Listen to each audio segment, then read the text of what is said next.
ಕುಮಾರಸ್ವಾಮಿ ಬಣ್ಣದ ಬಗ್ಗೆ ಜಮೀರ್ ಅಹಮದ್ ಖಾನ್ ಅತ್ಯಂತ ಕೀಳು ಅಭಿರುಚಿಯ ಮಾತುಗಳನ್ನ ಆಡಿದ ಬಳಿಕ ಜೆಡಿಎಸ್ ಹಿಡಿದೇಳ್ತಾ ಇದೆ. ಇವತ್ತು ಪ್ರತಿಭಟನೆಯನ್ನ ಮಾಡಿದ್ರು. ಪ್ರತಿಭಟನೆ ವೇಳೆ ಹೈ ಡ್ರಾಮಾವನ್ನ ಮಾಡಬೇಕಾದಂತಹ ಪರಿಸ್ಥಿತಿ ಸೃಷ್ಟಿಯಾಯಿತು. ಅಲ್ಲಿ ಪೊಲೀಸರು ಮತ್ತು ಜೆಡಿಎಸ್ ಕಾರ್ಯಕರ್ತರ ನಡುವೆ ಮಾತಿನ ಚಕಮಕಿ ಹೇಗೆ ನಿರ್ಮಾಣ ಆಗಿತ್ತು ಅನ್ನೋದಕ್ಕೆ ಸಂಬಂಧಪಟ್ಟಂತೆ ಒಂದು ಡೀಟೇಲ್ ಇದೆ, ನೋಡ್ಕೊಂಡು ಬರೋಣ ಬನ್ನಿ.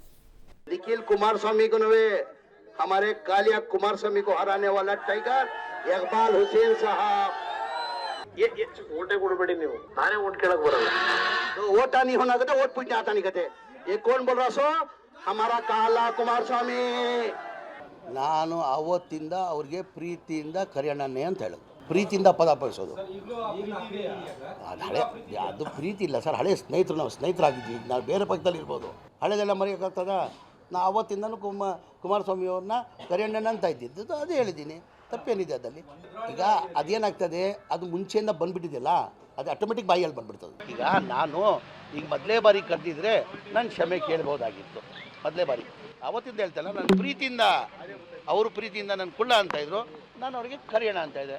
ಹಂಗೂ ಅವ್ರಿಗೇನಾರ ಯಾರಿಗಾನ ನೋವಾಗಿದ್ರೆ ಕ್ಷಮೆ ಕೇಳ್ತೀನಿ, ಅದೇನಿದೆ, ತಪ್ಪೇನಿದೆ? ಅವ್ರಿಗೆ ನನ್ನ ಮಾತಿಂದ ಯಾರಿಗಾನ ನೋವಾಗಿದ್ರೆ ನಾನು ಕ್ಷಮೆ ಕೇಳ್ತೀನಿ. ನಾನು ಇದು ಚನ್ನಪಟ್ಟಣ ಚುನಾವಣಾ ಪ್ರಚಾರದ ವೇಳೆ ಕುಮಾರಸ್ವಾಮಿ ಬಗ್ಗೆ ನಿಂದಿಸಿ ಸಚಿವ ಜಮೀರ್ ಅಹಮದ್ ಕೊಟ್ಟಂತಹ ಹೇಳಿಕೆ. ವಿವಾದದ ಬಗ್ಗೆ ಜಮೀರ್ ಅಹಮದ್ ಕ್ಷಮೆ ಕೂಡ ಕೇಳಿದ್ರು. ಆದ್ರೆ ಇದು ಇನ್ನು ತಣ್ಣಗಾಗಿಲ್ಲ. ಇಂದು ಬೆಂಗಳೂರು ಮಹಾನಗರ ಜೆಡಿಎಸ್ ಘಟಕ ಜಮೀರ್ ವಿರುದ್ಧ ಪ್ರತಿಭಟನೆ ನಡೆಸಿ ಸಂಪುಟದಿಂದ ಹಾಗೂ ಶಾಸಕ ಸ್ಥಾನದಿಂದ ವಜಾಗೊಳಿಸುವಂತೆ ಆಗ್ರಹಿಸಿದೆ. ಫ್ರೀಡಂ ಪಾರ್ಕ್ನಲ್ಲಿ ಜೆಡಿಎಸ್ನ ನೂರಾರು ಕಾರ್ಯಕರ್ತರು ಜಮೀರ್ ಅಹಮದ್ ವಿರುದ್ಧ ಘೋಷಣೆ ಕೂಗಿ ರಾಜೀನಾಮೆಗೆ ಒತ್ತಾಯಿಸಿದ್ರು. ಜಮೀರ್ ಅಹಮದ್ ಪ್ರತಿಕೃತಿ ದಹನಕ್ಕೆ ಕಾರ್ಯಕರ್ತರು ಮುಂದಾದಾಗ ಹೈಡ್ರಾಮಾ ನಡೆಯಿತು. ಪ್ರತಿಕೃತಿ ದಹಿಸೋಕೆ ಮುಂದಾಗಿದ್ದ ಕಾರ್ಯಕರ್ತರಿಗೆ ಪೊಲೀಸರು ಅವಕಾಶ ಕೊಡಲಿಲ್ಲ.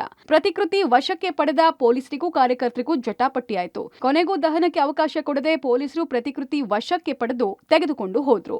ಪ್ರತಿಭಟನೆ ಮುಂದುವರೆಸಿದ ಜೆಡಿಎಸ್ ಕಾರ್ಯಕರ್ತರು ಸಚಿವ ಜಮೀರ್ ಅಹಮದ್ ವಿರುದ್ಧ ಧಿಕ್ಕಾರ ಘೋಷಣೆ ಕೂಗಿದ್ರು. ಬಳಿಕ ಪೊಲೀಸರು ಎಲ್ಲರನ್ನ ವಶಕ್ಕೆ ಪಡೆದ್ರು.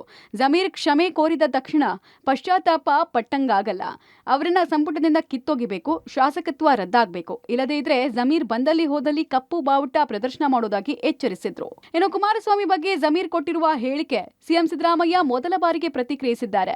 ಅವರಿಬ್ರು ಮೊದಲಿಂದಲೂ ಫ್ರೆಂಡ್ಸ್. ಈಗಾಗಲೇ ಜಮೀರ್ ಕೂಡ ಈ ಬಗ್ಗೆ ಸ್ಪಷ್ಟನೆ ಕೊಟ್ಟಿದ್ದಾರೆ. ಚುನಾವಣೆ ಮೇಲೆ ಇದೆಲ್ಲ ಪರಿಣಾಮ ಬೀರಲ್ಲ ಅಂತ ಕೂಡ ಹೇಳಿದ್ರು. ಅವ್ರು ಕ್ಲಾರಿಫಿಕೇಶನ್ ಕೊಟ್ಟಿದ್ದಾರೆ, ನಾನೇನು ಮಾತಾಡಲ್ಲ. ಜಮೀರುವೆ ಕುಮಾರಸ್ವಾಮಿನೂ ಬಹಳ ಕಿನ್ನಾಗಿದ್ದವರು.